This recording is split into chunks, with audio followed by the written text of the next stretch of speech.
اہل بیت اطہار علیہ السلام کی عظمت پر درود بھیجیں. محمد و آل محمد.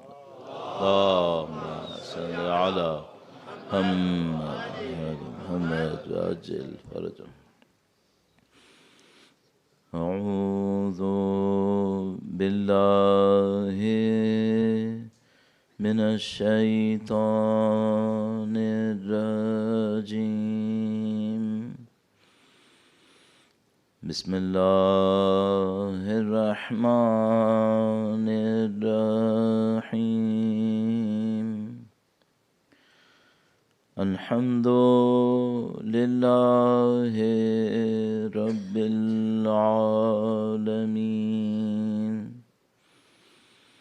والصلاة والسلام على سید الانبیاء والمرسلین حبیب الہ العالمین ابی القاسم محمد صلی علی محمد وعلى آلہ الطیبین الطاہرین سیما بقیت اللہ فی الأراضین. قال اللہ تعالی فی کتابہ الکریم. بسم اللہ الرحمن الرحیم. ام حسبت ان اصحاب الكهف والرقیم كانوا من آیاتنا عجبا. درود بھیجے گا محمد و آل محمد پر. صلی علی محمد محمد وعجل فرجهم. خدا متعال کا انتہائی شکر ہے، انتہائی احسان ہے. پروردگار عالم نے یہ سعادت نصیب کی، یہ توفیق نصیب کی، زندگی میں ایک بار پھر سید الشہداء کے غم میں شریک ہو سکیں، سید الشہداء کے وجود مقدس سے نورانیت حاصل کر سکیں. ہمیں نہیں معلوم کہ جب ہم مریں گے تو ہمارا کون سا عمل کس صورت میں ہمیں نظر آئے گا. کم لوگ ہیں ایسے جن کو یہ توفیق نصیب ہوئی بھی ہے کہ انہوں نے اپنی زندگی میں برزخ کو دیکھا ہوا. لیکن ہم لوگ جو بتانے والے ہیں وہ یہ بتا رہے ہیں کہ اس جگہ کی بات کچھ اور ہے، سید الشہداء کے غم میں گریے کی بات کچھ اور ہے. کاش ہمارے اندر وہ خلوص ہو، وہ اخلاص ہو جس کے ساتھ ہم اس عظیم الشان کام کو انجام دے سکیں، اور انشاءاللہ سید الشہداء اور ان کے مقدس خاندان کی شفاعت ہم سب کو خدا نصیب فرمائے انشاءاللہ. تمام سید الشہداء کے عزیداروں کی سلامتی کے لیے، پرچم اعزا کی مزید سربلندی کے لیے، ان کے وارث کے ظہور کی تعزیل کے لیے درود بھیجیں محمد و آل محمد پر. اللہم صلی علی محمد آل محمد وعجل فرجهم. پروردگار عالم نے اپنے دین کے ذریعے سے ہم انسانوں کو بہت اچھی طرح یہ بات بتائی ہے، بہت ساری آیتوں میں، نبی کی روایتوں میں، اور کچھ ایسا کیا کہ کوئی ڈاؤٹ نہ رہے ہمارے لیے کہ خدا نے اس دنیا کو بے ہدف نہیں بنایا ہے. جیسے ہم یہ کہتے ہیں کہ خدا نے کہا ہے کہ اس نے اس کو بغیر ہدف کے نہیں بنایا، کوئی نہ کوئی مقصد ہے، تو پھر تھوڑا سا بھی اگر کوئی سوچنے والا انسان ہو تو وہ سوچے گا کہ خدا کا مقصد کتنا بڑا ہوگا. اگر آپ سے کوئی بچہ کہے کہ میں نے اس مثلا لکڑی کو یہاں پہ بے مقصد نہیں رکھا، تو جو آپ کو فوراً سمجھ میں آئے گا کہ اس بچے کا دماغ کتنا ہے، تو اس کا مقصد کتنا ہوگا. اس بچے کے حساب سے سوچیں گے نا آپ کہ اس کا مقصد اتنا ہوگا. اچھا، اگر آپ کو کوئی آپ کی کمیونٹی کا بہت قابل آدمی، پڑھا لکھا، سینئر، جس کی ایکسپیرینس کو آپ اچھی طرح جانتے ہیں، اس کی ڈیڈیکیشن کو آپ جانتے ہیں، وہ آپ سے کہے کہ میں یہ کام بے مقصد نہیں کر رہا ہوں، میرا کوئی مقصد ہے. اب اس کے مقصد کا لیول کتنا ہوگا؟ کیا اسی بچے کے برابر ہوگا کیا؟ نہیں. آپ کو پتہ ہے اس آدمی کے اندر ایکسپیرینس ہے، اس کے اندر نالج ہے، اس کے اندر ایک ڈیڈیکیشن ہے. اس نے جو مقصد سوچا ہوگا وہ ان تمام کی ریلیونس میں سوچا ہوگا. اب میں آپ سے پوچھتا ہوں، خداوند متعال فرما رہا ہے میں نے اس دنیا کو بے مقصد خلق نہیں کیا ہے. اب سوچو یہ مقصد کیا ہوگا؟ اب یہ مقصد کوئی چھوٹا مقصد ہوگا؟ اب کوئی بہت بڑی چیز سوچنی پڑے گی. اب اور اگلا اشارہ کیا ہے؟ خداوند متعال فرماتا ہے میں نے اس دنیا کو بے مقصد خلق نہیں کیا، اس مقصد کو پورا کرنے کے لیے خاتم النبیین محمد مصطفیٰ صلی اللہ علیہ وآلہ وسلم کو بھیجا. صلی علی محمد وعجل. خدا تیرا یہ کہنا ہی کافی تھا کہ مقصد بڑا ہے، اور مقصد کو پورا کرنے کے لیے کس کو بھیجا ہے؟ اس عظیم الشان ہستی کو. ابھی اگر کسی کے ذہن میں کوئی ڈاؤٹ ہو کہ مقصد چھوٹا ہوگا تو اب کم سے کم نبی کی ذات کو دیکھ کے سمجھ لے کہ مقصد بہت بڑا ہوگا. اب میں آپ سے ایک بات پوچھتا ہوں، اپنے آپ سے نہیں. نبی نے ساری زندگی جو اپنا ٹائم لگایا، زندگی لگائی، اس میں آپ کو یہ لگا کہ نبی بلڈنگز بنانے آئے تھے؟ نہیں لگا. خود چھوٹے سے گھر میں رہتے تھے، بلڈنگز بنانے کہاں آئے تھے؟ آپ کو لگا کہ نبی شہر بنانے آئے تھے؟ چھوٹا سا ایک ٹاؤن تھا جس میں نبی رہتے تھے. صحیح. تو نبی کیا بنانے آئے تھے؟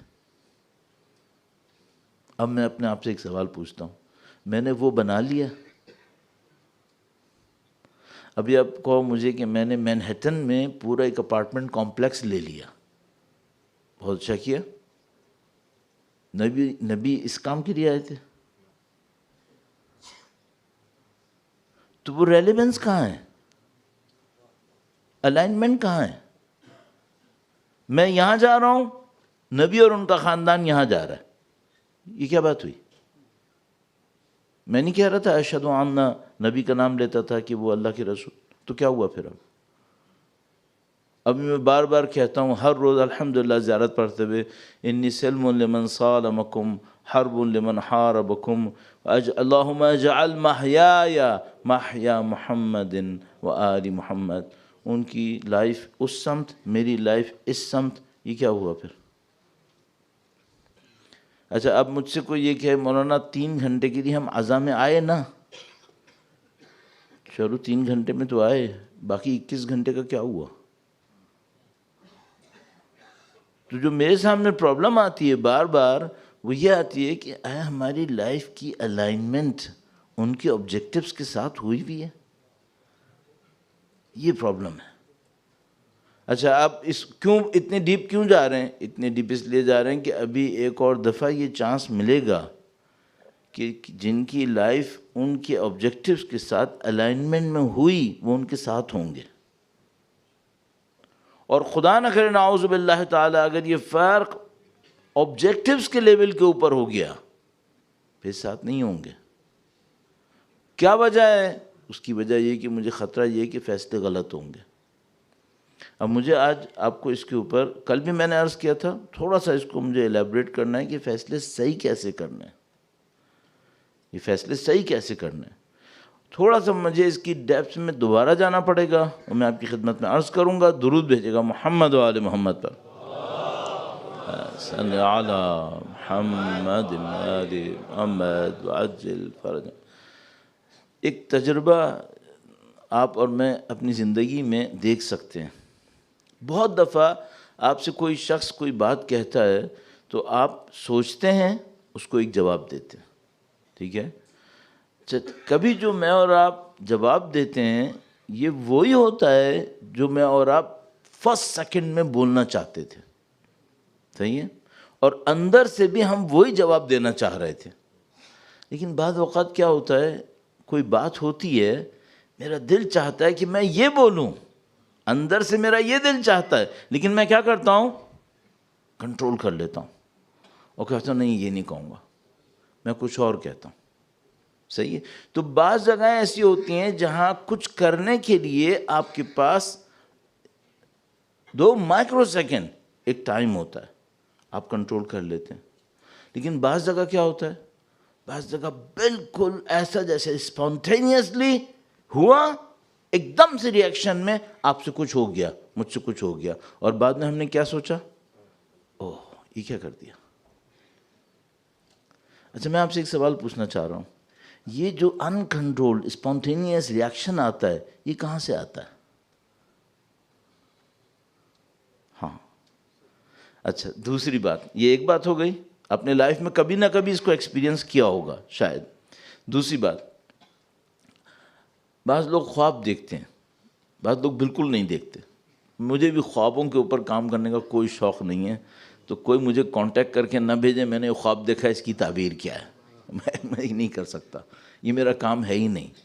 لیکن مجھے ایک بات پتہ ہے، بعض اوقات انسان خواب میں دیکھتا ہے کہ ایسا ہوا، میں نے یہ کیا، بعد میں اپنے آپ سے پوچھتا ہے میں نے خواب میں ایسے کیوں کیا، مجھے یہ نہیں کرنا چاہیے تھا.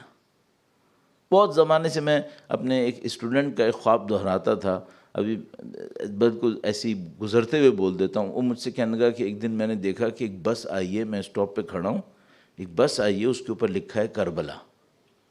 تو میرے بس سامنے آتی ہے تو میں سوچتا ہوں کربلا ہے، مجھے کربلا جانا ہے تو میں جاؤں گا بس میں. لیکن کہنے لگا جیسی بس کھلتی ہے میں دیکھتا ہوں اس کے اندر ڈیڈ باڈیز پڑی ہیں، خون پڑا، لوگ مرے ہوئے ہیں، کچھ زخمی ہیں. کہنے لگا جیسے ہی دروازہ کھلتا ہے میں جانا چاہتا ہوں، یہ سین دیکھتا ہوں میں ایک دم فریز ہو جاتا ہوں، یہ کیا ہے. تو پھر اس کے ذہن میں آتا ہے تم کربلا جانا چاہ رہے تھے نا، آؤ اندر. وہ کہتا ہے یہ تو خون اتنا ہے، اتنے لوگ مر رہے ہیں، اتنے لوگ زخمی ہیں. کہنے لگا میں ابھی اس میں کنفیوز تھا کہ کیا کروں. دروازہ بند ہوا، گاڑی چلی گئی. صحیح. اب میں آپ سے پوچھتا ہوں، یہ خواب میں اس وقت رکنا چاہتا تھا یا بیٹھنا چاہتا تھا؟ بیٹھنا چاہتا تھا. تو یہ جو نہیں بیٹھا یہ کیوں نہیں بیٹھا؟ اب یہ ممکن ہے کوئی یہ کہ مولانا اتنا خواب کے اوپر پی ایچ ڈی نہیں کرو، اتنا مسئلہ نہیں ہے. وہ پہلی والی بات بھی تھی، یاد ہے، ایک دم ایک ریاکشن ہو جاتا ہے. یہ جو پہلی بات ہوتی ہے جو ان کنٹرول نکلتی ہے، یہ کیا چیز ہے؟ اگر آپ کو اس کو ایکسپلور کرنا ہے تھوڑا سا اور تحمل کریں. ایک اور چیز کو ہم ایکسپلور کرتے ہیں انشاءاللہ. درود بھیجے گا محمد و آل محمد پر، صلی علی محمد محمد وعجل. مجھے اپنے زندگی کے تجربے سے، جو میں اپنی زندگی سے سیکھتا ہوں، سب یہی کرتے ہیں، اور دوسروں کے تجربوں سے سیکھتے ہیں، ہم بھی یہی کرتے ہیں، آپ بھی یہی کرتے ہیں. تو مجھے ایک بات پتہ چلی کہ ہر انسان کے اندر مور اور لیس 3 پرسیپشن ہیں ایک پرسنالٹی کے، تقریباً ہر انسان کے اندر.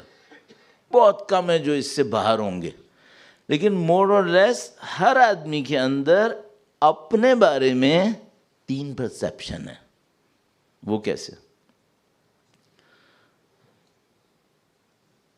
اب شاید یہ میری کمی ہو، صحیح ہے، آپ کے مولانا یو ایکسپوز یور سیلف، ہاں ممکن ہے.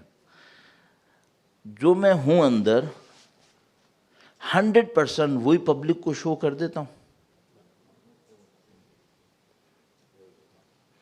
میرے خیال میں اپنی ویکنس ایکسیپٹ کرتا ہوں، 100% نہیں کرتا. مجھے لگتا ہے معمولاً ایسے ہی ہوتا ہے. کچھ نہ کچھ سیکریسی لوگ اپنے لیے بچا کے رکھتے ہیں. برا نہیں ہے، برا نہیں ہے. اللہ نے بھی نہیں کہا اپنی ساری غلطیاں سب کو بتاتے رہو، نہیں کہا. توبہ کرو، ٹھیک ہے. تو کیا ہم اپنی ساری پرسنالٹی کو جو ہمارے اندر ہے لوگوں کے سامنے پیش کرتے ہیں، پریزنٹ کر دیتے ہیں؟ نہیں. 2 پرسیپشن ہو گئے. ایک وہ جو میں لوگوں کو بتاتا ہوں کہ میں ہوں، اور ایک وہ جو مجھے پتہ ہے کہ میں ہوں. 2 ہو گئے. اب ایک اور بھی ہے، ایک میرے اندر وہ بھی ہے جو مجھے بھی نہیں پتا کہ میں ہوں. وہ جو اسپونٹینیس ریئیکشن آتا ہے وہ کہاں سے آتا ہے؟ دس ان نون سے. وہ مجھے بھی نہیں پتا ہے. اچھا مجھے کب پتا چلتا ہے؟ جب میں کوئی بلنڈر مارتا ہوں، جب میں کوئی بہت بڑی غلطی کر بیٹھتا ہوں معمولاً، یا کوئی بہت بڑی اچھائی کر لیتا ہوں، تب مجھے اچانک پتہ چلتا ہے کہ میرے اندر ایک تھرڈ پرسن تھا جس کو اب تک میں آئیڈینٹیفائی نہیں کر پایا تھا، لیکن وہ تھا. صحیح ہے؟ کل کی مثال میں وہ بندہ کون تھا؟ وہ صابن سے اس کا عشق تھا. وہ جو رجل صابونی تھا، وہ بیچارہ اس دن تک یہ سمجھ رہا تھا کہ میرا اصلی عشق امام سے ہے. اس دن اس کو پتہ چلا کہ میرے امام کے عشق کے پیرالل ایک اور عشق بھی ہے جو اندر ہے. بیکاز آف اس عشق کے مجھے ٹائٹل ملا ہے کہ میں صابن والا ہوں. صحیح ہے؟ یہ آدمی بہت خوش قسمت تھا کہ اس کو مرنے سے پہلے پتہ چل گیا کہ تمہارا تھرڈ پرسن کون ہے.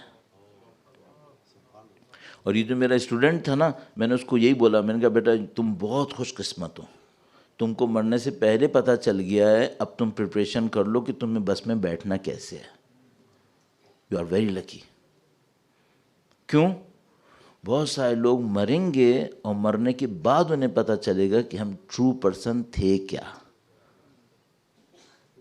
مولا نے فرمایا الناس نیام اذا ما تنتبہوا، لوگ سو رہے ہیں، جب مریں گے تو جاگ جائیں گے.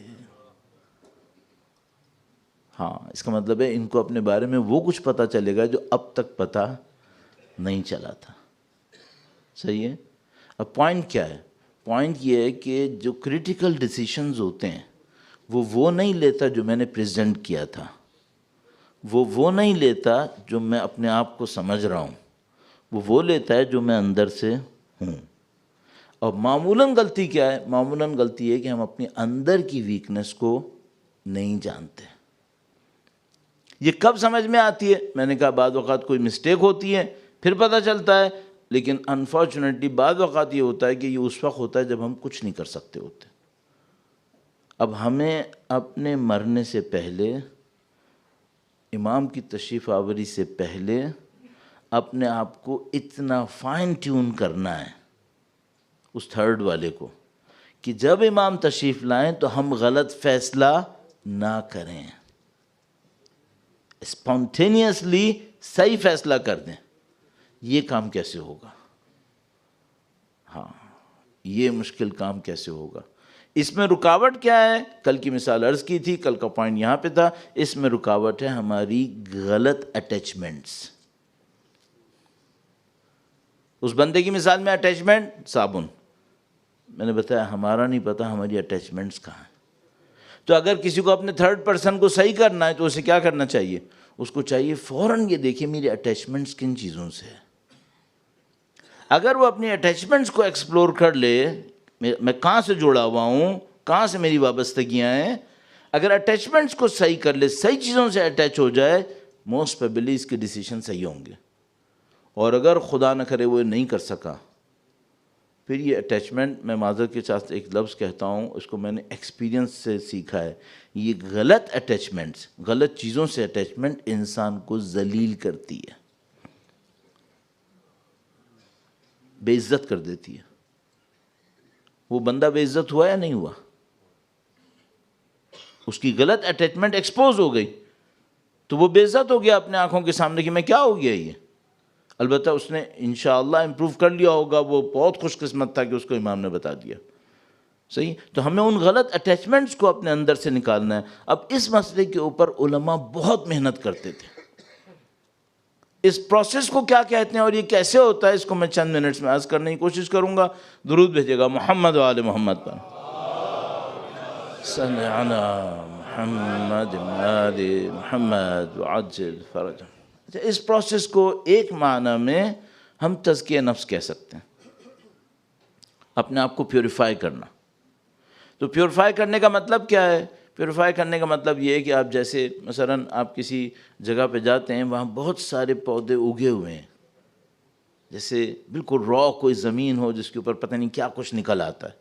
اچھا، اب آپ نے اس را کو چینج کرنا ہے کس میں؟ ایک اچھے سے لون میں. صحیح ہے؟ تو آپ نے بہت سارے غلط پودے نکالنے ہیں اس میں سے اور بہت سارے صحیح پودے اس کے اندر لگانے ہیں۔ اچھا، جب وہ آپ نکال لیں گے اور صحیح لگا دیں گے کام ختم ہو گیا؟ نہیں، ابھی آپ کو کیئر کرنی ہے، کیونکہ جو پیچھے غلط نکالے ہیں آپ نے یہ بھی دوبارہ نکلیں گے، اور جو آپ نے صحیح لگایا ہے اس کو لائٹ چاہیے، اس کو پانی چاہیے، اس کو انوائرمنٹ چاہیے، یہ پتہ نہیں چلے گا، یہ پتہ نہیں چلے گا، ممکن ہے چلے لیکن فروٹ نہ دے، ممکن ہے چلے لیکن 50% آف کیپیسٹی کے اوپر۔ اس پروسیس کو کیا کہتے ہیں؟ اس پروسیس کو کہتے ہیں تزکیہ۔ یہ ہم نے اپنے ساتھ کرنا ہے۔ اور اگر آپ سے میں نے پہلی جملوں میں عرض کیا تھا اللہ کا کائنات کا خلق کرنے کا کوئی ہدف ہے، اور میں نے کہا تھا وہ ہدف کوئی بہت بڑا ہدف ہونا چاہیے، یہ ہدف ہے، یہ ہدف ہے۔ وہ کیا چاہتا ہے؟ وہ یہ چاہتا ہے کہ ہم تزکیہ کریں اور کمال پہ پہنچیں۔ One and only main objective یہ ہے۔ باقی سب کیا ہے؟ باقی سب نیسیسٹیز آف لائف ہیں۔ یہاں ہو تو کپڑا بھی پہننا ہے، یہاں ہو تو کھانا بھی کھانا ہے، یہاں ہو تو تمہیں سایہ بھی چاہیے، سونا بھی ہے، بیوی بچے بھی ہیں، سب کچھ ہیں۔ یہ نیسیسٹیز آف لائف ہیں، ان میں سے کوئی بھی آبجیکٹو نہیں ہے۔ آبجیکٹو کیا ہے؟ قد افلح من تزکا، قد افلح من تزکا۔ اچھا، اب داستان کیا ہے؟ داستان یہ ہے کہ اتنا آسان نہیں ہے کہ ہم یہ کہیں یہ نہیں ہے، یہ آبجیکٹو ہے اور سامنے کوئی چیز نہیں ہے، اتنا آسان نہیں ہے۔ شیطان موجود ہے، ہمارا نفس موجود ہے۔ وہ کارنامے کیا کرتا ہے اس کو تھوڑا سا مجھے آپ کی خدمت میں عرض کرنا ہے۔ درود بھیجے گا محمد و آل محمد پر، صلی علی محمد آل محمد وعجل فرج۔ پہلے دوسرے دن سے میں آپ کی خدمت میں ایک بات عرض کر رہا ہوں، کسی انسان کو یوز کرنا ہو تو اس کی سیٹ آف ویلیوز کو چینج کر دو، وہ وہی کرے گا جو آپ چاہتے تھے۔ اگر کسی کی سیٹ آف ویلیوز میں وہ آ گئیں جو خدا نے دی تھیں، تزکیہ نفس، یہ ہمیشہ وہی کرے گا جو خدا چاہتا ہے، اور اگر وہ نہیں آئیں تو یہ ہمیشہ وہی کرے گا جو شیطان چاہتا ہے، یہ ہمیشہ وہی کرے گا۔ اچھا، اب خدا نے متعال نے فرمایا قد افلح من تزکا، وہ کامیاب ہوا جس نے نفس کا تزکیہ کیا۔ آلٹرنیٹ دے گا شیطان، کنفرم آلٹرنیٹ دے گا، چونکہ اگر آلٹرنیٹ نہیں دیا تو ویکیوم رہ جائے گا اور انسان پکڑ لے گا کہ میں ویکیوم میں ہوں۔ تو شیطان اس کو ایک آلٹرنیٹ دے گا۔ اب ہم کو یہ دیکھنا ہے کہ ہم اس پر ہیں جس کو خدا نے دیا ہے یا اس پر ہیں جس کو کسی اور نے پکڑا دیا ہے۔ وہ کیا ہوتا ہے؟ بالکل سیم لہجے میں، بالکل آلموسٹ سیم ورڈز میں فرعون نے بھی ایک آبجیکٹو دیا ہے قرآن کریم کے مطابق۔ قرآن کریم نے فرمایا قد افلح من تزکا، اس نے کہا قد افلح من، بالکل وہی ورڈز ہیں، دونوں قرآن کریم میں ہیں۔ یہ فرعون نے کہا ہے، اس نے کیا کہا؟ قد افلح من استعلا، آج وہ کامیاب ہوگا جو اوپر آ جائے گا۔ یہ جو سپیریئرٹی کا کمپلیکس ہے یہ شیطانی ہے۔ ہاں، سپیریئرٹی کا کمپلیکس، اس کو اور ورڈز میں کیا کہیں گے؟ اس کو کہیں گے کسی بھی ٹائپ کی ایروگنس۔ اب مجھے اپنی زندگی میں فوراً ایک بات چیک کرنی ہے، کسی بھی ٹائپ کا سپیریئرٹی کا کوئی کمپلیکس جس کے پیچھے ایک ایروگنس ہوگی میرے اندر تو نہیں ہے، کیونکہ اگر ایسا ہوا میری پروسیسنگ خراب ہو گئی ہے، میرے پروسیسنگ خراب ہونے کی وجہ سے میرا رزلٹ اچھا نہیں نکلے گا۔ بس میں نے آپ کو بتا دیا کہ بھئی کہاں سے صحیح ہوگا اور کہاں سے خراب ہوگا اور جج کیسے کرنا ہے. تو آپ کو اور مجھے اپنے اندر فوراً ایک چیز جج کرنی ہے، کیا میرے اندر سپیریئرٹی کا کوئی بھی ٹائپ کا کمپلیکس ہے؟ اگر کسی بھی ٹائپ کا سپیریئرٹی کا کوئی کمپلیکس ہے،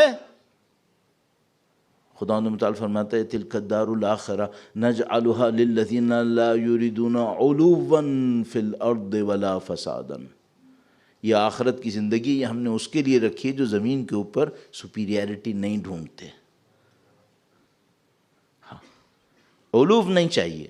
اگر کسی بھی ٹائپ کا دماغ میں سپیریئرٹی کا چھوٹا سا ایک کمپلیکس ہے، اتنا ہی تم اللہ کے راستے سے، میں اللہ کے راستے سے دور ہوں. بس یہ جج کرنا ہے. اس کی مثالیں کیا ہیں؟ میں ایک دو مثالیں آپ کی خدمت میں پازیٹیو عرض کرتا ہوں. سارا نیگیٹو تو نہیں کہنا چاہیے، کچھ تو پازیٹیو بھی ہو تاکہ لوگوں کی ہمت بندے بالآخر. درود بھیجو محمد و آل محمد پر. صلی علی محمد محمد عجل فرج. یہ جو ہمارے علماء ہیں اور مراجع تقلید ہیں، جن کے خلاف ہمارے بعض دوست احباب بڑی تیزی سے کھلی زبان استعمال کر لیتے ہیں، اور مجھے نہیں معلوم کہ وہ جرأت ان کے اندر کون ڈالتا ہے. ان لوگوں نے جو اصلی محنت کی ہے وہ الف بے کے اوپر نہیں کی ہے، یعنی کتابوں اور کاغذوں کے اوپر. انہوں نے اصلی محنت کی ہے اپنے نفس کے اوپر. ان کی اصلی محنت وہاں پر ہے. اور یہ جتنے آپ بڑے بڑے نام سنتے ہیں، اور ان میں سے الحمدللہ کچھ کو ہم لوگ جانتے بھی ہیں اور بہت سوں کو شاید نہیں بھی جانتے ہوں، تو جو بڑے بڑے نام ہم نے سنے کہ بھئی یہ لوگ اچھے تھے، یہ ان لوگوں کی اصلی محنت میں آپ کی خدمت میں عرض کر دوں، وہ علم کی محنت بھی خدا نے ان کو نصیب کی ہے. اصلی محنت اس جگہ کے اوپر تھی، تزکیہ نفس کے اوپر. شیخ مرتضیٰ انصاری بہت بڑا نام ہے. شیخ مرتضیٰ انصاری، یہ جو انصاری فیملی ہے، یہ کہتے ہیں کہ جابر بن عبداللہ انصاری کی نسل سے ہے، یا مثال کے طور پر ان سے بھی پہلے کے جو انصاری خاندان ان کی نسل سے. بہرحال کہیں سے بھی شیخ مرتضیٰ انصاری کا بڑا مقام ہے اپنے شہر میں. ان کا شہر تھا، ایک چھوٹا سا شہر ہے ایران میں، دزفول نام کر کے. تو وہ وہاں پہ ہوتے تھے. تو وہ جب طالب علم بننے کا انہوں نے ارادہ کیا کہ وہ نجف جائیں، تو اس سے پہلے وہ کچھ علم حاصل کرتے رہے تھے، اپنے اوپر محنت کرتے رہے تھے. تو وہ ایک عالم کے پاس گئے جو اس علاقے میں ہی تھے. ملنے گئے کہ میں جا رہا ہوں نجف، آپ مجھے نصیحت کریں. تو وہ ان کے گھر پہ گئے. سخت گرمی ہو رہی تھی، سخت گرمی تھی. وہ گھر کے باہر کھڑے تھے شیخ مرتضیٰ انصاری. وہ گئے، انہوں نے نوک کیا، وہاں پہ کوئی نکلا. انہوں نے کہا کہ ان سے جو گھر کے اندر رہنے والے عالم تھے، ان کو بولو کہ میں آیا ہوں ملنے کے لیے، ان سے مجھے درخواست کرنی ہے. تو اس زمانے میں گھر آپ کو پتہ ہے بڑے بڑے ہوتے تھے، ابھی لندن کی طرح تھوڑے ہی ہوتے تھے. بڑے گھر تھے. تو وہ کوئی اندر گیا اور بھول گیا کہ عالم کو بتائے کہ وہ باہر ایک طالب علم کھڑا ہے. شیخ مرتضیٰ انصاری اتنے ہمبل تھے کہ انہوں نے دوبارہ نوک کرنا پسند نہیں کیا. کھڑے رہے کھڑے رہے کھڑے رہے. 1 گھنٹہ گزر گیا. وہ دھوپ میں کھڑے رہے اور انتظار کرتے رہے، اور اپنے آپ کو سمجھاتے رہے کہ دیکھو اگر مجھے کچھ سیکھنا ہے تو مجھے برداشت کرنا. صحیح. تقریباً 1 گھنٹے کے بعد وہ عالم کسی کام سے نکلے تو انہوں نے دیکھا یہ کھڑے. کہا کب سے کھڑے ہوں؟ کہا میں اتنے وقت سے کھڑا ہوں. تو ان کو بہت اچھا لگا کہ یہ جو طالب علم ہے یہ اتنا ہمبل ہے. تو کہا کہ انہوں نے فارسی میں کہا کہ انشاءاللہ آفتابی شین، وہ جو سورج کے نیچے کھڑے ہوتے تو سورج کو آفتاب کہتے ہیں. تو انہوں نے کہا تم نے اتنے دن اتنی دیر سورج برداشت کیا، اب خدا انشاءاللہ تمہیں سورج کی طرح بنا دے گا. ایسا آفتاب بنایا. اس کے بعد کہا کہ میں نجف جا رہا ہوں، میں وہاں کس کو ملوں؟ کہا تم پرواہ نہیں کرو، وہاں ہمارا ایک بندہ تمہیں ملے گا، علی شوستر تمہیں ملے گا. سید علی شوستر اس 100-200 سال میں جتنے عرفاء ہیں سب کا اسٹارٹنگ پوائنٹ ہے. 100-200 سال میں جتنے عرفاء ہیں سب کا اسٹارٹنگ پوائنٹ وہاں پر ہے. ان کی اپنی ایک علیحدہ کہانی ہے کہ وہ کیسے آئے تھے. شیخ مرتضیٰ انصاری نجف آئے. انہوں نے سید علی شوستر کو ڈھونڈنا شروع کیا. تو ڈھونڈتے ڈھونڈتے وہ بہت اچھا درس دیتے تھے شیخ مرتضیٰ انصاری، لوگ ان کے درس میں آتے تھے. ابھی میں ذرا سا ایک اور اس میں ایڈیشن کر دیتا ہوں، شیخ مرتضیٰ انصاری کا درس پاپولر کیسے ہوا. شیخ مرتضیٰ انصاری نجف میں آئے، وہ چھوٹا سا ایک درس دیتے تھے، کچھ لوگ ان کے درس میں شریک ہوتے تھے، بڑی سی مسجد تھی. اور اچھا وہ ہمیشہ سے بہت ہی ہمبل تھے اپنی ڈریسنگ کے اندر، مرجع تقلید بننے تک ان کی کہانیاں بہت مشہور ہیں. ابھی میں کچھ کو بولنا بھی چاہ رہا ہوں تو پھر میں چھوڑ دیتا ہوں کہ کچھ کو ہم لوگ اتنا نہیں سمجھیں گے کہ بعض اوقات مجھ پہ اعتراض کرو گے کہ مولانا انہوں نے یہ کیوں کیا. ہم لوگوں کی جو کلچرل پرزم ہے وہ اپ سائڈ ڈاؤن ہو گیا ہے. میں گارنٹی سے کہہ رہا ہوں، مبالغہ نہیں کر رہا ہوں، ہم لوگوں کا کلچرل پرزم اپ سائڈ ڈاؤن ہوا ہے. تو ابھی میں کچھ باتیں بولوں گا نا، تم کہو گے نا مولانا یہ نہیں ہو سکتا. نہیں ہوا ہے، تم اور میں کہیں اور سوچ رہے ہیں. پرابلم یہ ہو گئی ہے. اور میں جو بار بار کہہ رہا ہوں نا صحیح فیصلے نہیں ہوں گے، وہ اس وجہ سے کہہ رہا ہوں چونکہ کلچرل پرزم جس کے اندر ڈیسیشن ہونا ہے وہ ادھر سے لائٹ آ کے جا کہیں اور جا رہی ہے. یہ جو لائٹ کہیں اور جا رہی ہے یہ بتا رہی ہے کہ پرزم اپ سائڈ ڈاؤن ہے، ورنہ ریفلیکشن کہیں اور ہونی تھی. تو شیخ مرتضیٰ انصاری ایک مسجد کے اندر درس دے رہے تھے، بڑے ہمبل ڈریسنگ، اور 3 4 5 جتنے بھی لوگ تھے ان کے سامنے تھے. تو ان کے بعد وہاں پر اس مسجد کے اندر ایک بہت بڑے آیت اللہ تھے، وہ درس دینے آتے تھے. ان کا نام تھا سید حسین اور ان کی فیملی نیم تھا کوہ کمرئی. تو ان کا نام تھا سید حسین کوہ کمرئی. وہ آتے تھے وہاں پہ ایک درس دینے کے لیے، بہت بڑے آیت اللہ تھے. ایک دن شیخ مرتضیٰ انصاری سے کچھ پہلے آپ درود بھیجیں، محمد و آل محمد.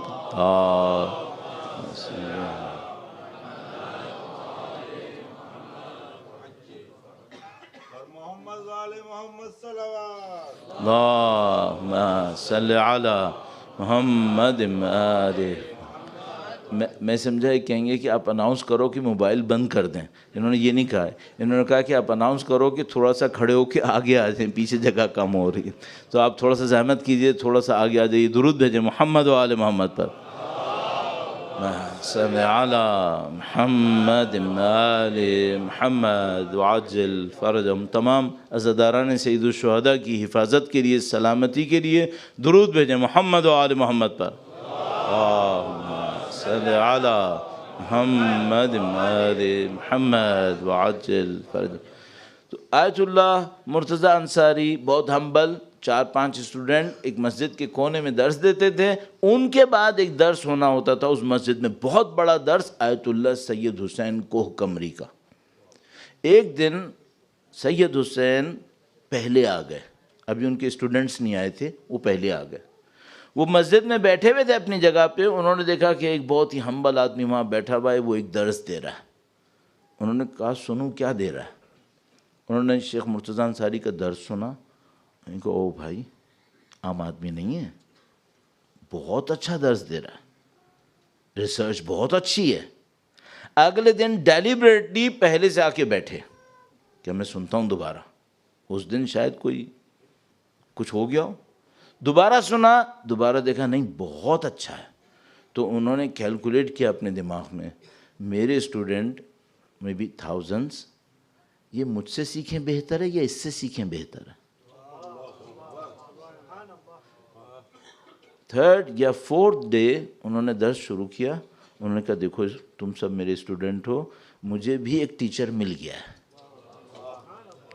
اس کو جوائن کرو، ہی از دا ٹیچر. صحیح ہے. اب میں اور تم فوراً ایک بات سمجھ رہے ہیں، اس کے اندر ایروگینس نہیں ہے. ہاں اگر ایروگینس ہوتی تو پہلے تو کہ اس نے دوسرے کو سننا ہی نہیں تھا. سننا بھی تھا تو انہوں نے اتنی توجہ نہیں دینی تھی. انہوں نے سوچنا تھا ٹھیک ہے وہ اپنا کام کر رہا ہے.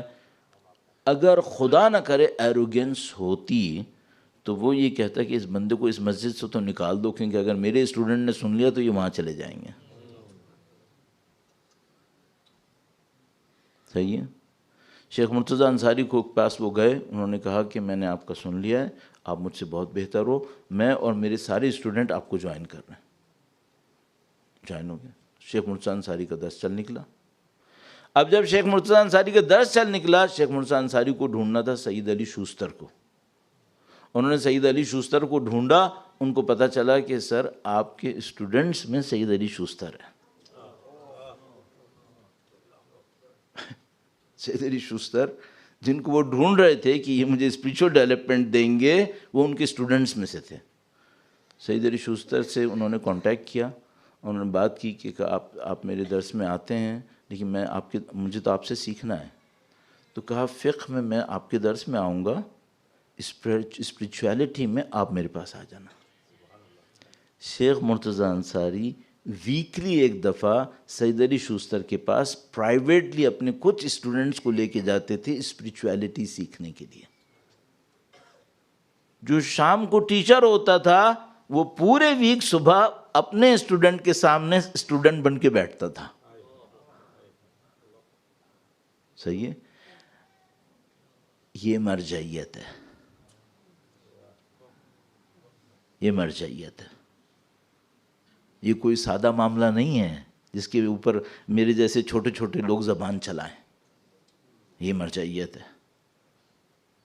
انہوں نے مولا امیر المومنین کی روضے سے یہ سیکھا ہے. یہ صرف معاملہ ورڈز کا نہیں ہے، مثلا کوئی مجھ سے کہے کہ بھئی یہ فلاں چیز اس کو ریپلیس کر لے گی، یہ نہیں، یہ سب کی کہانی نہیں ہے. اور جتنے لوگ انفارچونیٹلی اور فارچونیٹلی جو ان کے خلاف زبان چلا رہے ہیں، ان کے اندر ایروگنس اتنی کلیئر ہے جیسے بل بورڈ لگا ہوا ہے سر پہ، چھپانے کی بھی کوئی گنجائش نہیں ہے. تو بندے خدا کیوں اپنے آپ کو بول کر ذلیل کرو؟ خاموش ہی رہ جاؤ کم از کم. زبان اس کے خلاف چلاؤ جس کو چلانے پر تمہیں کچھ نہ ہو. اور ابھی تو یہ ہے، آگے کیا ہوگا یہ سوچو. تو یہ مرجعیت ہے.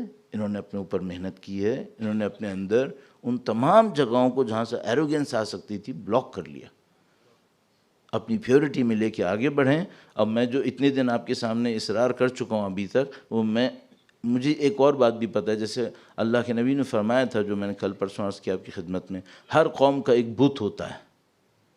میری قوم کا بت درہم ہے، پیسہ ہے.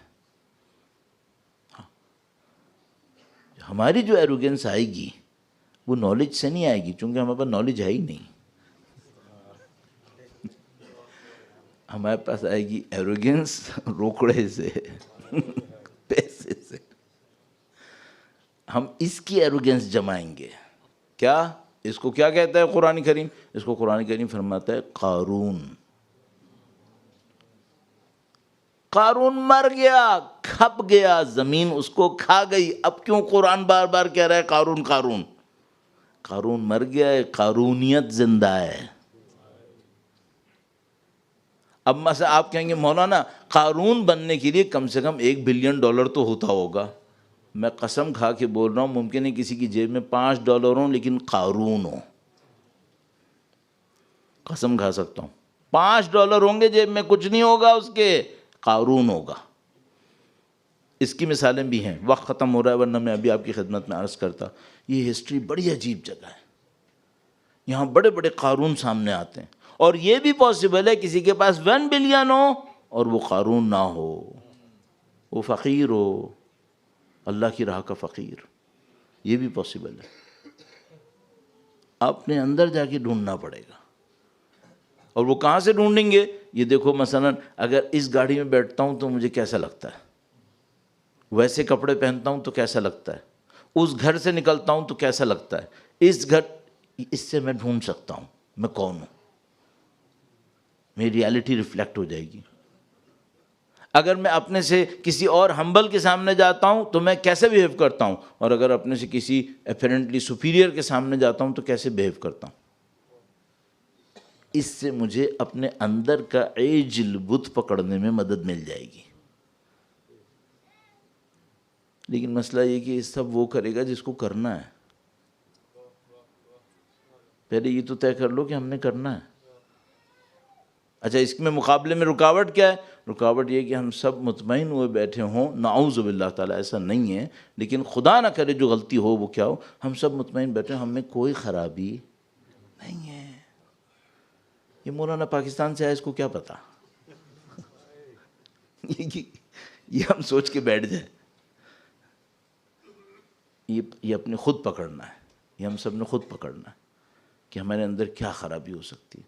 اور یہ میں آپ کو بتا دوں، اب میں یہاں کے لیے نیا نہیں ہوں، نہ میں اس دنیا کے کسی اور بڑے ملک کے لیے کوئی نیا بندہ ہوں، 10 دفعہ تقریباً سب جگہ جاتا آتا رہتا ہوں۔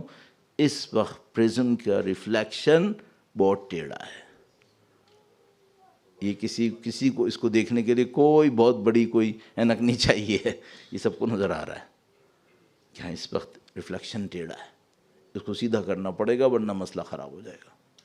اور یہ جو خدا متعال نے ہمیں موقع دیا ہے، یہ ماہ محرم، سید الشہداء کی عزا، یہ سید الشہداء کے اصحاب کا تذکرہ، یہ سب اس لیے ہے۔ آپ ان کے غم میں شریک ہو، ان کے غم میں شریک ہونے سے آپ کے دل سید الشہداء کے نزدیک جائیں۔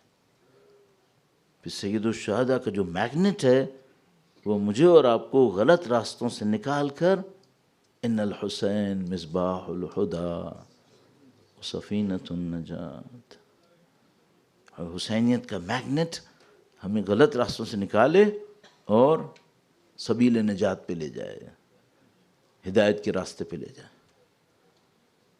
اور اس کے لیے ہمیں اپنے دلوں کو ایکسپوز کرنا ہوگا سید الشہداء کے سامنے۔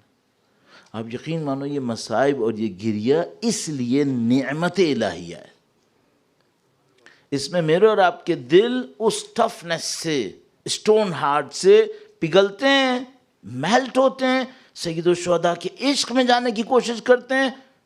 اب اس کے ساتھ ساتھ ہمیں بس سید الشہداء سے یہ مانگنا ہے کہ مولا ہمارا راستہ آپ کا راستہ ہو، ہماری جو امپیورٹیز ہیں ان کو ختم کر دیں۔ پھر کیا ہوتا ہے؟ پھر قربانیاں دینی پڑتی ہیں۔ کبھی آپ سے نہیں کہوں گا آپ سید الشہداء کے راستے پہ چلیں گے کوئی مشکل نہیں آئے گی، نہیں بھائی، اسی پہ تو مشکل آتی ہے، اسی پہ مشکل ہے، باقی پہ مشکل نہیں ہے، وہاں مشکل کچھ اور ہے۔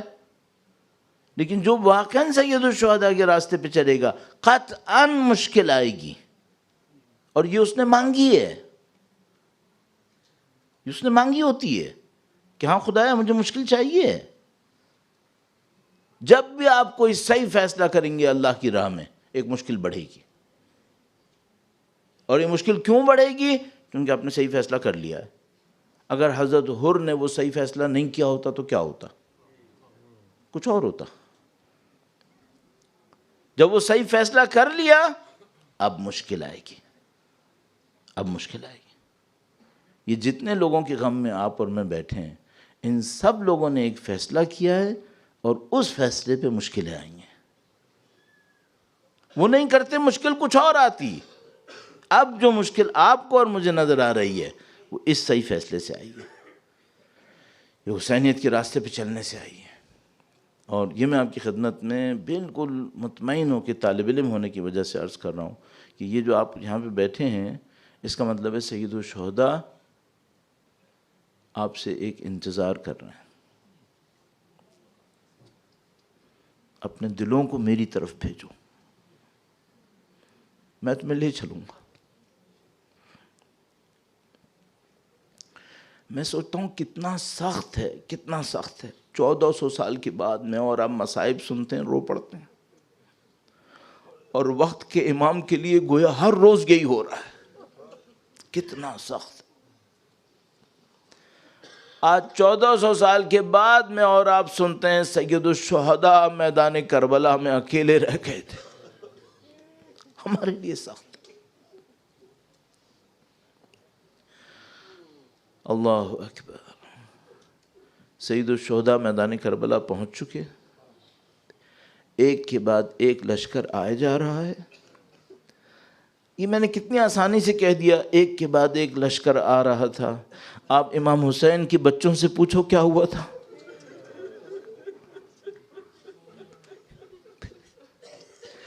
سید الشہداء کے خیموں میں جو خواتین تھیں ان سے پوچھو کیا ہوا تھا۔ جب بھی کوئی لشکر آتا تھا بچے اور ڈر جاتے تھے، جب بھی کوئی اور لشکر آتا تھا بیویاں اپنے بچوں کو حسرتوں سے دیکھتی تھی۔ اب یہ بچے شہید ہونے والے۔ جب بھی کوئی لشکر آتا تھا ایک اور فضا بنتی تھی۔ جب یہ سارے لشکر آ رہے تھے، ایک موقع پہ بی بی زینب کبریٰ سلام اللہ علیہا اپنے بھائی کے پاس آئیں اور کہا کہ بھیا دشمن کے لشکر بار بار آ رہے ہیں، ان کا لشکر تو ہر روز آتا ہے، تمہارا کوئی لشکر نہیں آ رہا ہے۔ اب امام حسین کیا کہیں کہ میرا لشکر کون آئے گا اور کس طرح سے آئے گا؟ بس ایک جملہ فرمایا، میں نے خط لکھ دیا ہے، میرا بھی آنے والا ہے۔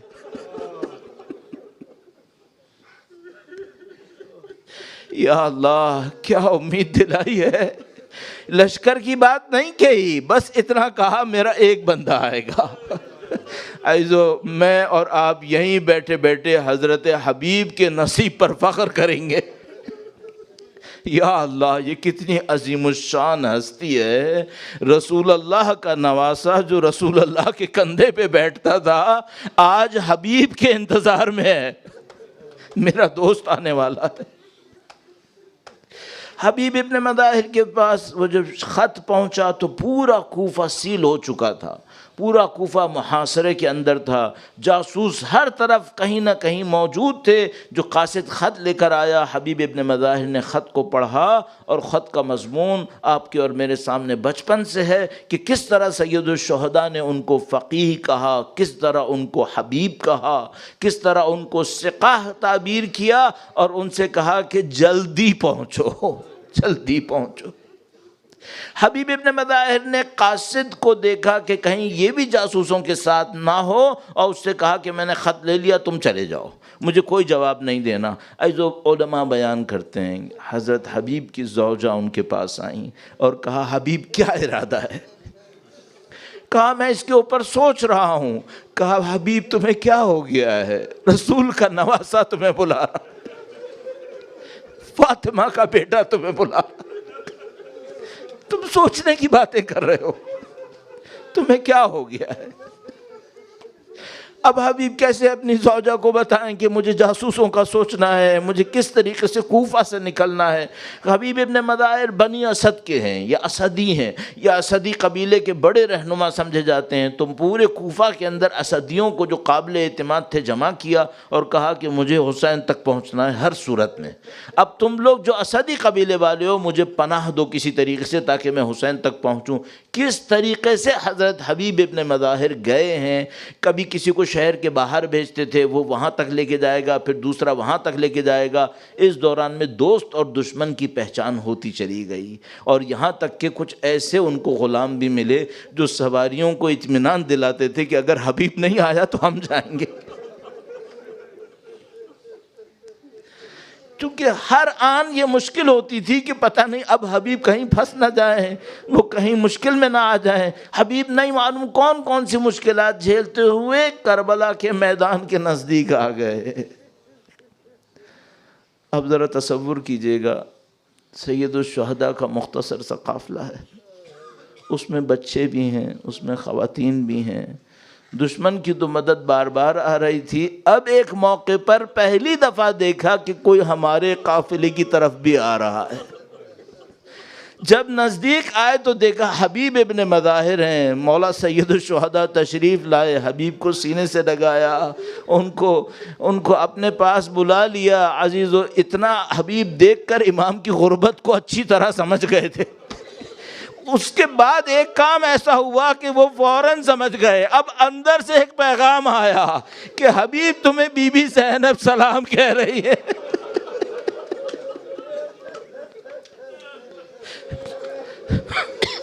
حضرت حبیب سمجھ گئے کہ غربت کا بڑا عجیب عالم ہے،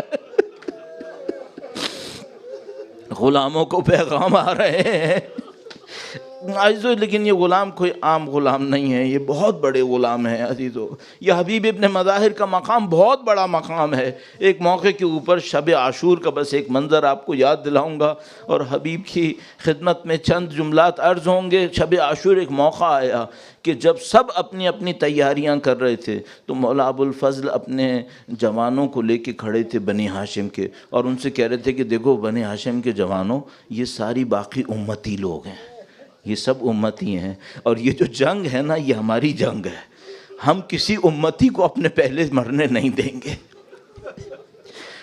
اس کے سامنے حبیب ابن مظاہر اپنے خیمے کے اندر باقیوں کو لے کر بیٹھے تھے اور کہہ رہے تھے کہ دیکھو امتیو، یہ سادات گھرانہ ہے، ہم امتی کسی سادات گھرانے کو پہلے مرنے نہیں دیں گے۔